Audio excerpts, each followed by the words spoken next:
Bonjour à toutes et à tous, je suis Mathis Itier, élève à l'ENS Paris-Saclay. Dans le cadre d'un projet vidéo réalisé sous la direction de Jonathan Piard, je vais vous présenter les hydracides, en choisissant comme focus les liaisons inter- et intramoléculaires.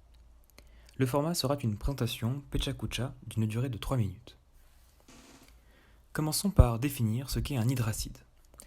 Les acides, selon la théorie de Bronsted, sont des espèces susceptibles de céder un proton.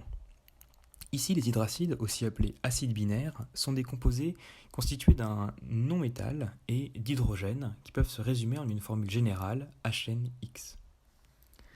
On appelle les hydracides de deux façons différentes, en fonction de l'endroit, du milieu dans lequel on les trouve. S'ils sont à l'état naturel, on utilise ainsi le suffixe ure, suivi d'hydrogène, et si on les trouve en solution aqueuse, on utilise acide, suivi du nom du non-métal, et enfin le suffixe hydrique. On a ainsi par exemple le fluorure d'hydrogène qui peut aussi s'appeler l'acide fluorhydrique. Dans la suite de l'exposé, nous allons étudier 8 hydracides différents, simples, dont les non-métaux constitutifs sont issus des colonnes 16 et 17 de la classification périodique des éléments. Nous allons étudier différentes propriétés qui leur sont liées, notamment la température de fusion et l'évolution de la polarisabilité dans la classification périodique. On voit ici une augmentation de la température de fusion alors que l'on descend dans la classification périodique. Plus l'élément est bas dans la colonne, plus la température de fusion de l'hydracide correspondante est élevée.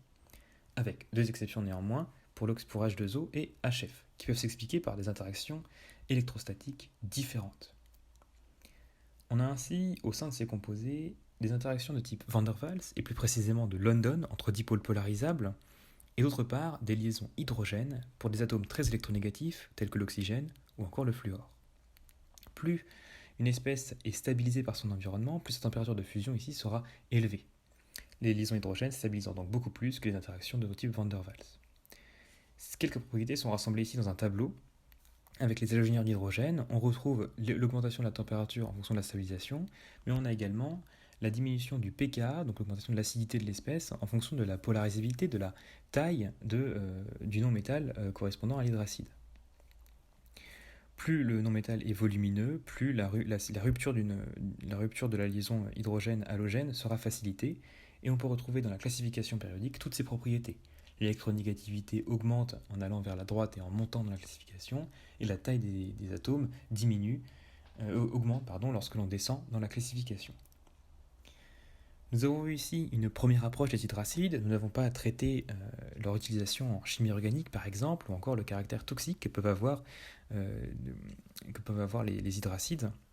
Mais cela, nous le verrons dans une prochaine vidéo. Merci pour votre attention.